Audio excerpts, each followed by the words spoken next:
오늘 함께 나누실 말씀은 예레미야 20장 7절에서 13절까지의 말씀입니다.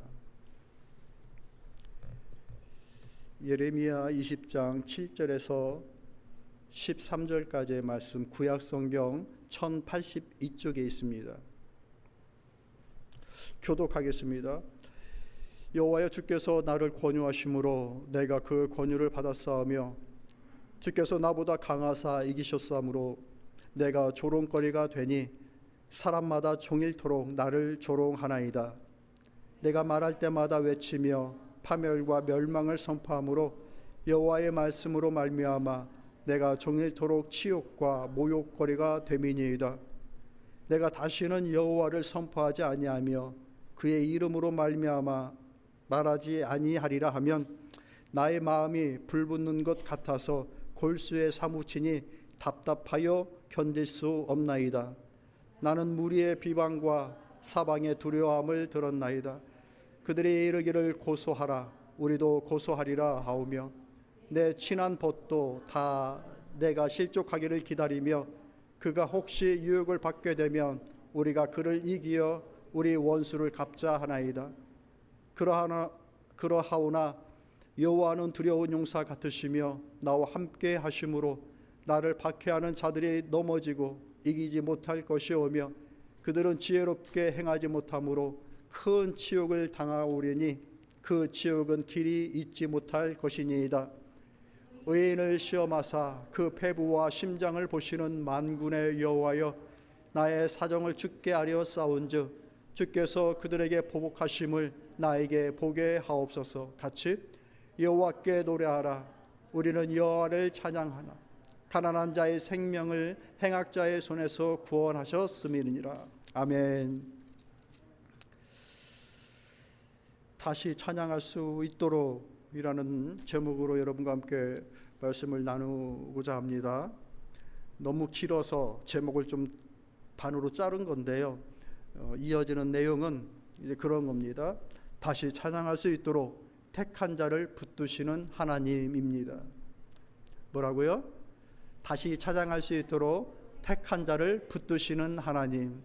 여러분, 지난 한 주간 보내시면서 좀 찬양도 하고 감사도 하고 그런 주간을 보내셨습니까?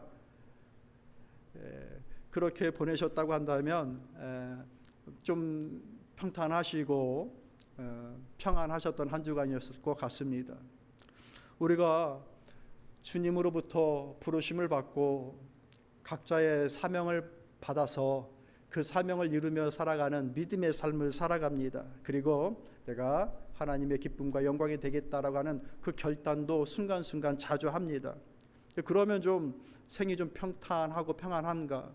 우리 조유지 집사님 오늘 기도하셨는데 기도의 내용을 보니까 몇 주간, 적어도 저 정도의 기도의 내용이면 한 주간이 아니라 몇 주간 힘들고 어려웠던 것들이 있지 않으셨을까 할 정도로 평탄하고자 하지만 현실은 그러지 못할 때가 참 많습니다. 사람으로부터 오는 비난과 오해, 그런 것들이 올 수도 있고, 사람이 아니라 할지라도 어떤 상황들이 우리를 굉장히 힘들고 구석에 몰고 하는 경우들이 옵니다. 그래서 남들 앞에서는 웃지만 남들 안 보는 곳에서는 눈물도 흘리게 되고 하는 그런 경우들이 참 많죠. 이것이 우리의 인생입니다.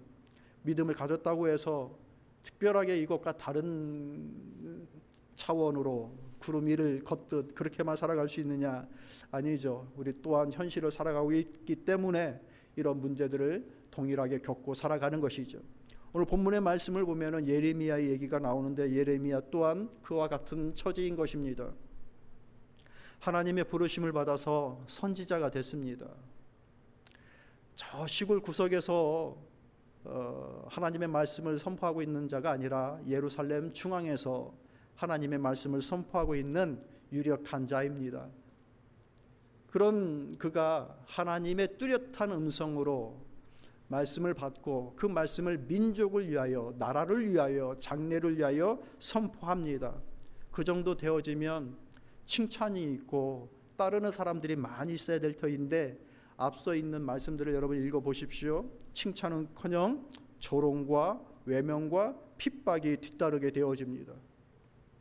그러다 보니까 이 예레미야 마음속에 현실적으로 오는 고통이 있게 되어지고, 몸에 부딪히는, 피부에 와닿는 고통이 있게 되어지고, 그뿐만 아니라 그것이 반복되고 지속되어지니 그 마음속에서 나타나는, 이제는 대적자들과 싸우는 문제가 아니라 나 자신과 싸워야 되는 그런 문제를 이제 발견하게 됩니다.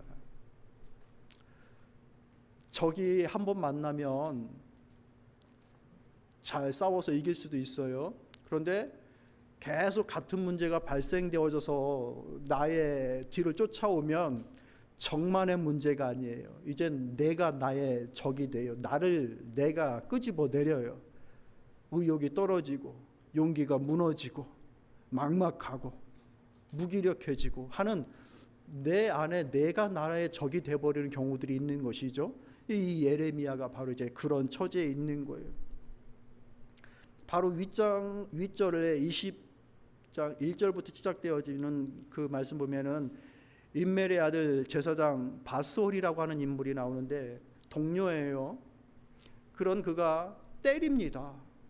동료를 말로써 싸우는 것이 아니라 그를 때리고 목에 그 형틀을 채우고 옥에 가두어 버리고 하는 그런 경우들. 이게 왜 그런가? 반복되어진 그 예레미야의 이야기 때문인 것이죠. 여러분 이번 달 예레미야와 사도행전을 읽어갑니다. 이제 그런 기준으로 읽으시면은 이제 잘 아실 거예요. 왜 이렇게 예레미야가 미움을 받고 있나? 예레미야는 5장에서 정말 놀라 자빠질 그 현상을 보면서 그 심정을 토로합니다. 5장 마지막 절 부분에 보면은 30절 31절의 말씀 보면은 이렇게 얘기합니다. 이 땅에 무섭고 놀라운 일들이 있도다. 정말 기절할 일들이 있다라고 얘기하는 거예요. 31절 말씀 보면 선지자들은 거짓을 예언하며 제사장들은 자기 권력으로 다스리며 내 백성은 그것을 좋게 여기니 마지막에는 너희가 어찌하려느냐라고 얘기를 합니다. 하나님의 선지자들이 거짓으로 예언을 하고 있고 하나님의 일들을 감당하는 자들이 자신의 그것이 권력인 양 그 권력으로 삼고 있고 그것에 대하여서 문제 제기를 하고 깨우쳐야 되겠다라는 마음이 아니라 백성들은 그것을 좋게 여기고 있다라고 얘기하는 거예요. 나라 자체가 다 썩어버린 거예요. 그러니 시드기야 왕 때에 이제 이 나라가 유다가 완전히 멸망하게 되어지는 것이죠. 이제 그러한 내용들을 예레미야가 다 보고 있는 거예요. 거기 앞에서 하나님께로 돌아가자. 이 얘기를 하는데 아무도 듣질 않습니다. 외면합니다. 조롱합니다. 그만하라라고 그를 때립니다. 가둡니다. 그러니 얼마나 힘들고 어렵겠습니까? 고통스러운 것이죠. 그것이 이제 자신의 내면까지 이제 오게 된 거예요. 오늘 함께 읽은 우리 본문의 말씀 속에 이렇게 얘기합니다. 7절 말씀을 이렇게 시작하죠. 여호와여 주께서 나를 권유하심으로 내가 그 권유를 받았사오며 라고 하면서 시작합니다. 이 말씀에 이제 권유라고 하는 이 한국 단어를 쓰고 있는데 본문의 원어에는 파타라고 하는 단어를 씁니다. 영어 성경을 보면은 deceive라고 하는 그 단어를 씁니다. 뭘 청하고 좋은 말로 무엇을 제안하는 것이 아니에요. 나에게 그렇게 해주셨습니다라고 하는 것이 아니라 뭐라고 얘기하느냐? 주님이 저를 속이셨습니다라고 얘기하는 거예요. 하나님이 저를 속이셨습니다. 그게 뭐예요? 내가 하나님의 뜻을 갖고 하나님의 명을 받아서 이런 메시지를 증거하면은 이런 일들이 벌어질 거라고 나는 그런 기대를 하고 섰는데 결과는 그런 기대가 전혀 나오지 않고 고생이고 힘들고 옥에 갇히고 눈물과 아무리 나 혼자 울면 뭐합니까? 저 백성은 저렇게 멸망의 길로 가고 있는데 내가 철저히 하나님께 속았습니다 라고 얘기를 하는 거예요. 그 심정이 이해가 되죠? 그래서 8절에 뭐라고 얘기합니까? 9절 내가 다시는 여호와를 선포하지 아니하며 그의 이름으로 말하지 아니하리라 하면 나의 마음이 불붙는 것 같아서 골수에 사무치니 답답하여 견딜 수가 없나이다 라고 이러면 내가 다시는 하나님의 이름으로 얘기하지 않겠습니다. 하나님 앞에 속은 것 같은 거예요. 여러분, 내가 하나님의 일을 좀 잘해야지라고 하면서 선한 의도를 갖고서 이웃을 섬기고 교회를 섬기고 하다가 굉장히 이렇게 상처를 받고 자존심도 상하게 되고 하는 그런 것들을 경험해 본 적이 있으십니까? 그러면 어떻게 해야 돼요? 괜히 했네. 내 돈 쓰고 내 시간 들여서 괜히 했네. 내가 이런 얘기 들으려고 그렇게 섬기고 애썼나? 하는 그런 마음들. 그리고 안 해버려요. 다음부터는. 내가 뭐로 내 돈 쓰고 내 시간 들여서 그런 일 하고서 내가 그런 얘기를 들어 하면서 안 해버려요. 이게 우리의 마음이 그런 것이죠. 근데 예레미야는 어땠느냐? 자기도 그랬다는 얘기. 내가 하나님께 내가 속아버린 거야. 꼬박. 이런 하면은 놀라운 기억이 벌어지고 다시 하나님께로 돌아오고 하는 그 놀라운 일들이 벌어질 줄 알고 그렇게 했는데 웬걸 얻어맞고 옥에 갇히고 눈물이 마르지 않게 되고 하는 것인 거예요. 내가 다시는 하나님의 얘기를 하지 않겠습니다 라고 일하는 거예요. 그런데 어떻게 됩니까? 그의 마음이 불붙는 것 같은 거예요.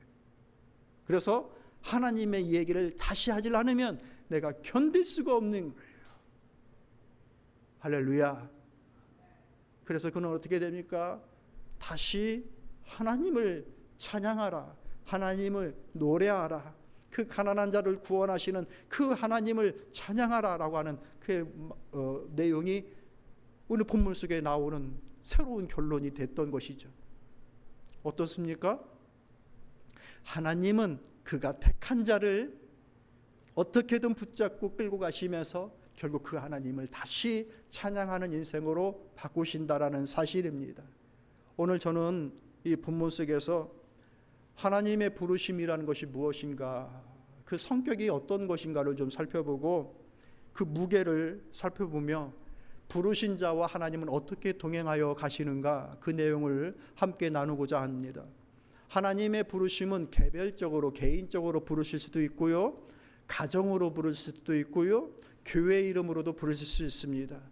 하나님께서 부르신 가정, 하나님께서 부르신 교회, 하나님께서 부르신 성도는 하나님께서 어떻게 동행하여 가시는가, 그 내용을 살피고자 하는 것입니다. 같이 봅시다. 하나님은 놓지 않으신다. 하나님은 택한 자를 놓지 않습니다.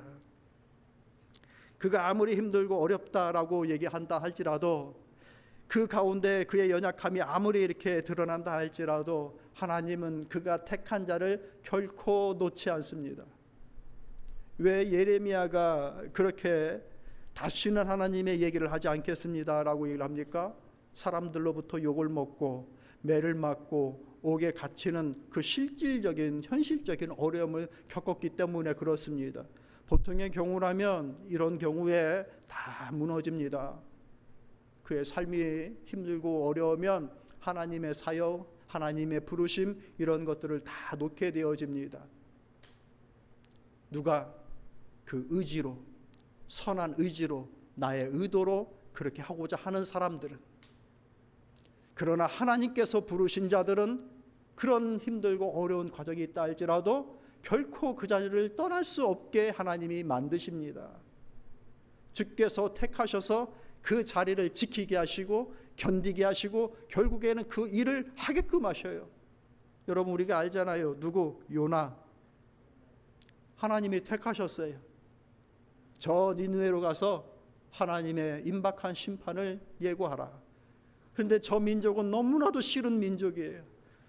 그의 마음속에는 아멘 할렐루야, 하나님 저 민족을 멸망시켜 주세요. 왜 이제 그 일을 하십니까? 라고 하는 것이 그의 마음이었어요. 그런데 그들에게 가서 회개를 촉구하고 하나님께로 돌아서겠라고 하시니 그 일을 하기 싫은 거예요. 도망칩니다. 그런데 어떻게 해요? 하나님께서 그 택한 자를 결국 그 땅에 뱉어내어 그 땅을, 그 도시를 회복시킵니다. 누구? 하나님께서 택한 자. 하나님께서 택한 자를 하나님께서 분명히 외면치 않고 쓰시는 거예요. 같이 해볼까요? 하나님께서 쓰신다. 누구를? 택한 자를. 그러니까 우리가 하나님의 택하심을 바로 알아야 되는 거예요. 내 연약함이 드러날 때에 나는 여기까지인가 보다, 못하는 사람인가 보다, 그것이 아니에요. 그 가운데서도 나를 부르신 그 하나님을 발견하면 하나님은 그 연약함조차도 사용하십니다. 성경에 나와 있는 수많은 하나님의 부르심을 입은 사람들의 삶을 보십시오. 그들이 처음부터 그렇게 위대한 인물로 성경에 등장했나요? 아니에요. 그들도 우리와 똑같이 연약하고 부족한 면을 다 가지고 있었습니다. 아브라함, 자기 아내를 팝니다. 자기 살려고. 모세, 사람을 죽입니다. 다윗, 미친 척하면서, 미친 자인 척하면서 자기의 생명을 연명합니다. 그 방랑의 생활을 보냅니다. 뿐만 아니라 12명의 제자들 다 예수님을 배반하고 살고자 다 도망칩니다. 다 연약함을 가지고 있었던 자들이에요. 그런데 하나님께서 쓰시겠다, 주께서 쓰시겠다라고 붙잡으니 그의 인생들이 다 하나님의 일들을 결국에는 만들어내는 자들로 쓰게 된 것이죠. 뭡니까? 강권적인 붙드심이에요. 하나님의 강권적인 붙드심. 나의 의지보다 더 강하신 그 하나님의 강권적인 붙드심이 그들의 마음속에 불붙는 마음을 주셔서 그 일을 행하게 하시는 거예요. 성령께서 그의 마음에 불을 붙이시는 거예요. 견딜 수 없게 만드시는 거예요. 주의 부르심에 하나님의 그 일들에 대하여 우리에게 그 마음 주셔서 이 일 이루어 나가는 저와 여러분들이 되시길, 함께 기도할 수 있기를 소망합니다. 여러분의 가정이 그렇게 주께 부르심을 받은 가정이 되기를 소망하고, 주의 몸된 교회가 그 일을 감당하여 나갈 수 있는 교회 되기를 진심으로 소망합니다. 그러니 힘들고 어려울 때 우리 이렇게 같이 기도했으면 좋겠어요. 하나님, 내가 참으로 견딜 수가 없는 이런 상황이 오니 저를 이끌어 주옵소서. 같이 해볼까요? 저를 이끌어 주옵소서. 여러분 자신을 위해서도 그렇게 기도하세요. 그리고 여러분 가정을 위해서 기도해 주세요. 주님, 우리의 가정을 이끌어 주세요. 주께서 택하셨다고 한다는 것을 믿습니다. 하나님, 우리 가정을 이끌어 주세요. 그리고 무엇보다도 우리 몸된 교회를 위해서 함께 기도합시다. 하나님, 우리 교회를 이끌어 주세요. 연약함이 드러나는 것을 인하여서 쓰러지거나 좌절하거나 낙담하는 것이 아니라 하나님의 이끄심에 순종하며 따라 나갈 수 있는 저희들이 되기를 원합니다. 그저 저희들은 그렇게 순전하게 하나님을 따라가게 하옵소서. 우리 같이 기도합시다. 두 번째로, 그 택한 자를 하나님은 외면하지 않는다라는 거예요. 뭐라고요?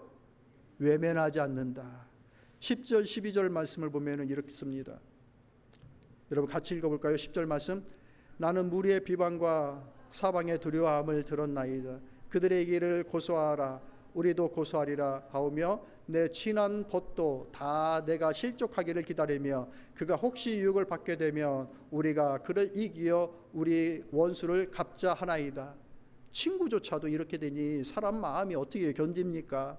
그리고 기다리는 거예요. 저 사람 쓰러질 때까지. 얼마나 고약해요. 이러면은 정말 외롭지 않겠습니까? 친구마저 그러니 살아갈 힘을 어떻게 얻겠어요? 가까운 사람들도 그러니. 자, 그런데 11절 말씀 읽읍시다.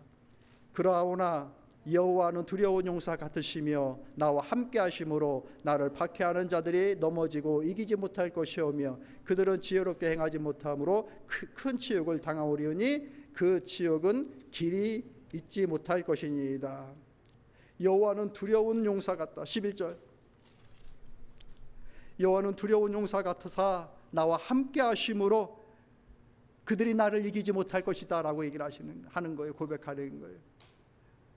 얼마나 힘이 됩니까?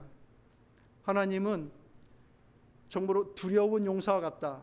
그런 두려운 용사가, 그 힘 있는 용사가 나와 함께 하신다. 나와 함께 싸워주신다. 아무리 상황이 힘들고 어려운 것처럼 보여진다 할지라도 하나님은 나를 결코 잊거나 떠나지 않는 하나님. 믿으십니까? 지난주에도 그 제자들과의 얘기를 나눴지만 그 풍랑 속에, 새벽기도 시간에 나눴던 그 풍랑 속에서 주님이 아무 일도 하지 않는 것처럼 여기지는 그때 그 순간이라도 그 배 위에 함께 계셨던 주님인 것처럼 결코 우리를 한 번도 떠나지 않는 그 하나님, 그분이 우리 가운데 함께 하신다. 그분이 우리를 이기게 하신다. 그분이 우리를 이기게 하십니다. 우리의 믿음의 길 가운데 내가 힘있고 능력이 있어서가 아니라 나와 함께 하시는 주님이 우리를 이기게 하십니다. 주님을 우리의 가정에 모실 때에, 주님으로 우리가 한 마음이 되어지고 함께 연합되어져 있을 때에 그 교회는 이기는 교회가 되어지는 거예요. 아무도 아멘을 안 해. 이럴 때 외로운 거예요. 예레미야의 마음인 거예요. 같이 해봅시다. 주님이 이기게 하신다. 힘들고 어려운 그 상황들은 11절 말씀 읽어보세요. 의인을 시험하사 그 폐부와 심장을 보시는 만군의 여호와여, 나의 사정을 주께 아뢰어 싸운즉 주께서 그들에게 보복하심을 나에게 보게 하옵소서. 의인을, 그 힘들고 어려운 상황들은 우리 주님의 시험이며 연단이다라고 말씀해 주시는 거예요. 그러면서 그것은 그의 폐부와 심장을 보시는 기회로 삼으신다라고 이라는 거예요. 그의 마음과 그의 심장에 강함을 주는 기회로 사용하시는 하나님. 여러분, 하나님은 우리가 힘들고 어려울 때 절대로 우리를 떠나지 않아요. 눈 감지 않아요. 사자굴에 떨어진 다니엘을 외면하지 않으셨어요. 옥에 갇혔던 요셉을 외면하지 않으셨어요. 왜 그럽니까? 성도의 고난조차도 하나님의 섭리 속에 있는 거예요. 성도가 잘 되는 것만 하나님께서 섭리하시는 것이냐? 아니요. 성도의 고난과 어려움조차도 그 하나님의 섭리 속에, 섭리 아래 있는 것입니다. 그것을 통하여서 우리의 심장을 강하게 하고 우리의 마음을 강하게 하시는 하나님의 뜻이 있습니다. 우리를 외면치 않고 우리와 함께 하시는 그 하나님을 바라볼 수 있는 눈이 여러분께 있기를 축복합니다. 그러니 기도하십시오. 힘들고 어려운 그런 상황 속에서 나의 대적자들을 물리쳐 주시는 그 하나님의 손길과 역사를 보게 하옵소서. 같이 합시다. 주님, 주의 손을 보게 하옵소서. 저는 그런 하나님의 손을 보기를 진심으로 소망합니다. 이건 제 고백인 거예요. 내 삶 속에서 하나님의 역사하시는 그 손을 참으로 보기를 진심으로 소망하는 거예요. 대적자들, 상황의 역전, 그런 일들 속에서 나타나시는 하나님의 그 놀라운 손, 그것을 보길 원하는 거예요. 그러니 이것은 우리가 기도하는 거예요. 우리 사랑하는 청년들, 학생들, 우리 청년들, 목사님 아이 컨택하고 기도하는 것을 잊지 마세요. 무엇을 기도해야 될까? 하나님의 지혜를 구하세요. 뭘 기도하라고요? Wisdom of God. 하나님의 지혜를 구하세요. 그게 여러분의 무기야. 그 하나님의 지혜를 구하는 것, 그것은 여호와 하나님을 바르게 섬기는 일에서부터 시작된다고 했는데, 그 하나님의 지혜가 여러분에게 용기를 줍니다. 여기에 생명이 있구나, 여기에 내 삶의 당위성이 여기에 있구나, 그것을 아니까 없던 용기가 생기는 거예요. 그러니 무엇보다도 지혜를 구하세요. 하나님의 지혜. 그 고난을 이겨나갈 힘을 반드시 얻게 됩니다. 청년들, 목사님 말 지금 방금 접수했어요? 다른 건 못 구해도, 기도를 못해도 이 기도는 꼭 하세요. 일평생. 지금도 제가 기도하는 것은 이거예요. 늘 하나님의 지혜를 주옵소서. 하나님의 지혜. 내 지혜가 아니라, 내 똑똑함이 아니라 하나님의 지혜를 주옵소서. 하나님의 지혜. 그 지혜가 모든 두려움과 어려움 속에 그 강하신 하나님을 만나게 하는 거예요. 말씀을 정리하도록 하겠습니다. 이를 통해서 13절에 이렇게 얘기하는 거예요. 여호와께 노래하라. 너희는 여호와를 찬양하라. 가난한 자의 생명을 행악자의 손에서 구원하셨습니다. 예레미야가 상황은 여전히 동일함에도 불구하고 처음 그 시작했던 본문의 말씀과는 전혀 다른 내용으로 고백을 하죠. 처음 어떻게 시작했어요? 하나님, 내가 속았습니다. 폭삭 속았습니다. 좋은 줄 알았는데 하나도 안 좋았습니다. 저도 사실 목사가 되겠다고 했던 거는 이 좋은 면만 보고서 목사가 되겠다고 했던 거예요. 고등학교 1학년 때 교회를 갔는데 너무 그럴듯하게 보이는 거예요. 넥타이 메고 앞에 나가서 얘기하고 있으니 근사하게 보였던 거예요. 목사님이. 야, 교회를 다닐 거고 믿음 생활 할 거면 기왕에 믿음 생활 할 거 저렇게 하자라고 했던 거죠. 어리석었던 거죠. 예레미야가 내가 완전히 속았습니다. 내가 바라는 내 이상과 내 바람대로 다 될 줄 알았습니다. 그런데 하나도 그렇게 되는 것이 없더군요 라고 하면서 내가 완전히 속았군요 라고 했던 그 마음. 그런데 그의 마음에 불붙듯 붙는 그 마음이 내가 다시는 하나님의 얘기를 하지 않겠다라고 그렇게 자기는 생각하지만 성령께서 그를 그대로 내버려 두지 않고 하나님의 말씀을 전하지 않으면 견딜 수 없는 그 마음 때문에 다시 하나님의 말씀을 전하게 되는 그 자리. 여러분, 오늘날에도 하나님의 택함 받은 자들이 그렇게 주의 사역을 이루어 나갑니다. 우리는 가끔 그렇게 생각하잖아요. 저 아프리카 선교, 저 남미, 물 다르고 사람 다른 그곳에서 무슨 그 보람으로 그렇게 일평생을 거기서 살까? 때로는 자기 생명을 내놓고 해야 되는 그 지역에 가서 왜 저렇게 복음을 증거하려고 할까? 이해가 안 되잖아요. 이해가 안 돼요.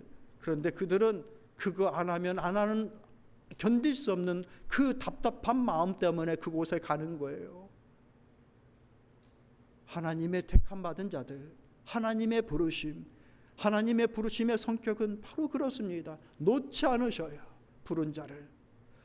오늘 우리가 그와 같은 삶을 살기를 진심으로 소망합니다.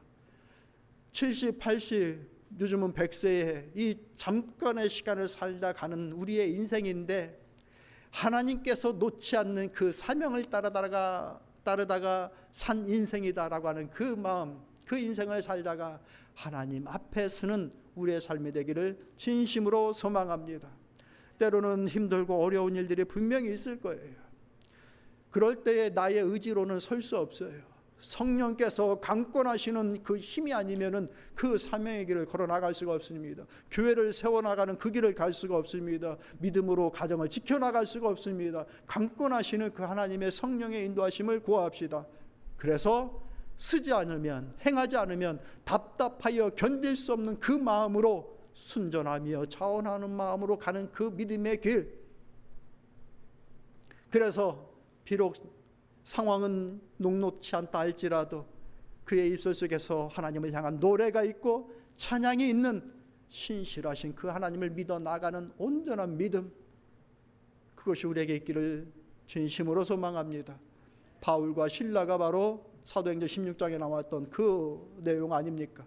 옥에 갇혀있던 그 자리에 찬양으로 영광 돌렸을 때에 그들의 옥의 문이 열렸어요. 찬양은 일이 잘 되고 성공해서만 할 수 있는 것이 아니라 막막하고 힘들 때 믿음의 선포의 내용으로 찬양을 하는 거예요. 내 생각보다, 내 기도보다 더 큰 일을 이루실 그 하나님을 선포하며 나아가는 거예요. 그렇기 때문에 찬양은 세상에 그 하나님을 드러내는 도구가 되는 거예요. 우리의 삶에 진정한 찬양이 있기를 진심으로 소망합니다. 힘들고 어려우면 사람들이 기도조차도 하기 어려워요. 기도가 안 나와요. 낙담되어져서. 여러분, 그럴 때 찬양하세요. 찬양을 들으세요. 라디오를 켜고 유튜브를 켜고 찬양을 틀어놓으세요. 그 찬양이 우리의 삶의 능력이 되어지고 힘들고 어려운 그 현실 속에 하나님의 역사하심의 능력으로 우리의 삶 가운데 다가오게 될 줄로 믿습니다. 그것을 통하여서 온전하게 하나님의 그 뜻을 이루어 나가는 우리의 삶, 그 나보다 강하신 그 하나님의 손길을 체험하며 살아가는 그 하나님의 택함 받은 자의 삶을 같이 살아